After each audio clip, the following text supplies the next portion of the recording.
Olá, bom dia, bem-vindos à nossa meditação sobre a graça. Hoje é dia 11 de fevereiro e o nosso texto se encontra em Efésios, capítulo 4, versos 11 e 12.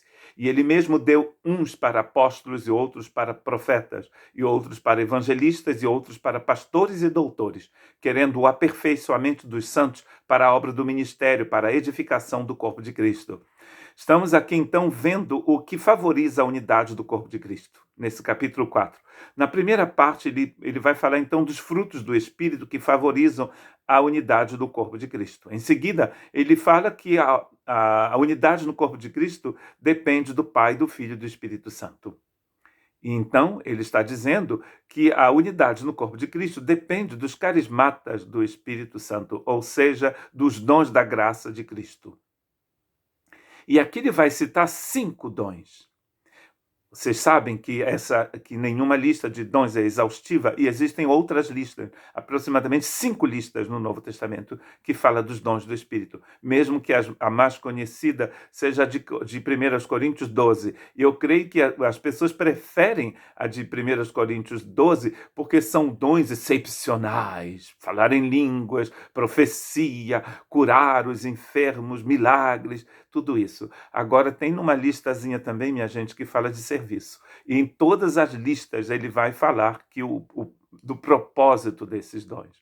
Por exemplo, aqui, dos 5 dons nesta lista, ele está dizendo que é para o aperfeiçoamento dos santos, para a obra do ministério, para a edificação do corpo de Cristo. É para preparar os outros para o ministério que eles vão exercer. E a palavra ministério no Novo Testamento quer dizer serviço.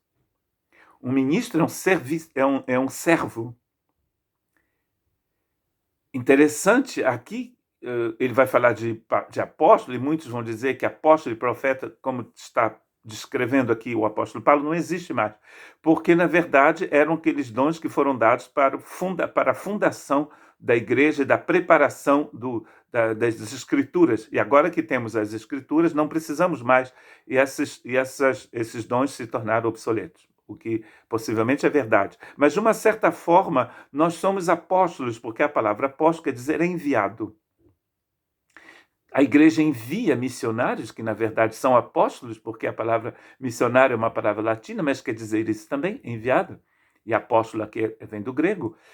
E o profeta é aquele que é um porta-voz. Um profeta na Bíblia não é alguém que fala do futuro, que vai dizer o que vai acontecer no futuro. Só quem sabe o que vai acontecer no futuro é Deus. Mas o profeta é um porta-voz. Somos evangelistas, mesmo se certas pessoas têm esse dom específico, mas todos fomos chamados a evangelizar e a termos um coração de pastor e a ensinar o rebanho. Mas, de qualquer forma, o alvo aqui é, então, para o bem do corpo, o preparo do corpo de Cristo, para o trabalho da obra de Cristo. Romanos, capítulo 12, versos 6 em diante, está dizendo: de modo que, tendo diferentes dons, segundo a graça que nos é dada, se é profecia, seja ela segundo a medida da fé. Se é ministério, seja ministrar. Se é ensinar, haja dedicação ao ensino. Ou o que exorta, use esse dom em exortar. O que reparte, faça-o com liberalidade. O que preside com cuidado e o que exercita misericórdia com alegria. Vejam que aqui nessa lista a gente vai encontrar outros dons que a gente não gosta muito, né? Que não parece muito interessante. Se você exerce esse dom, você não pode mostrar a sua glória. Mas isso é uma coisa muito boa, porque nenhum dom do Espírito Santo é para a glória do homem. Nada no Evangelho é para a glória do homem. Pedro nos diz que a glória do homem é como a flor do campo. Não a flor do campo do País Basco francês, onde chove muito, mas a flor do campo do Oriente Médio, onde a flor está bonita num dia, numa semana, um mês e depois ela some. A erva também seca. A glória do homem é assim. Todos os dons é para a edificação do corpo de Cristo.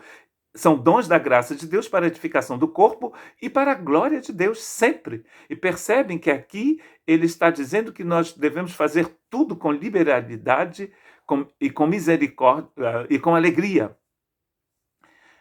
É segundo a medida da fé e é para a glória de Deus. Nada para a glória do homem. 1 Coríntios 12, 4-7. Ora, a diversidade de dons, mas o Espírito é o mesmo, e a diversidade de ministérios, mas o Senhor é o mesmo, e a diversidade de operações, mas o mesmo Deus que opera tudo em todos. Mas a manifestação do Espírito é dada a cada um para o que for útil. Percebem que aqui é obra da Trindade, Pai, Filho e Espírito Santo. O Espírito é o mesmo, o Senhor é o mesmo, e o Deus Pai é o mesmo, mesmo que haja diversidade. E é para o ser útil, é para utilidade essa manifestação do Espírito. Não é para que ninguém fique se amostrando na igreja, dando profecias, orando para que as pessoas sejam curadas, e nada disso. É para edificação, é para que seja útil. Muitas das vezes nós somos inúteis porque nós estamos procurando a nossa própria glória. Mostrar que a gente sabe falar muito bem, que a gente sabe falar em línguas e outros não sabem, não é? Se não for para a edificação do corpo, possivelmente é porque não vem do Espírito Santo, vem da própria carne. Ou pior ainda, vem do inimigo, que está furioso, mas que está vencido no nome de Jesus. Tudo isso tem a ver com maturidade. Se não houver maturidade, a utilização dos dons não vai trazer edificação. Nós precisamos de maturidade, ou seja, de conhecimento de Deus, de conhecimento da vontade de Deus. Quando há conhecimento da vontade de Deus, quando você conhece a Deus, Deus vai te utilizar para a glória dele e para a edificação do corpo de Cristo, e às vezes você nem percebe, não é mesmo? Você está abençoando porque a fonte, quando jorra, ela jorra água, uma boa fonte, jorra água boa e nem precisa fazer propaganda. Falo muito do meu pé de maçã aqui do jardim, mas a boa árvore produz frutos e não fica colocando plaquinhas para dizer que ela sabe produzir frutos. Ela produz simplesmente. Produza para a glória de Deus. Que Deus te abençoe.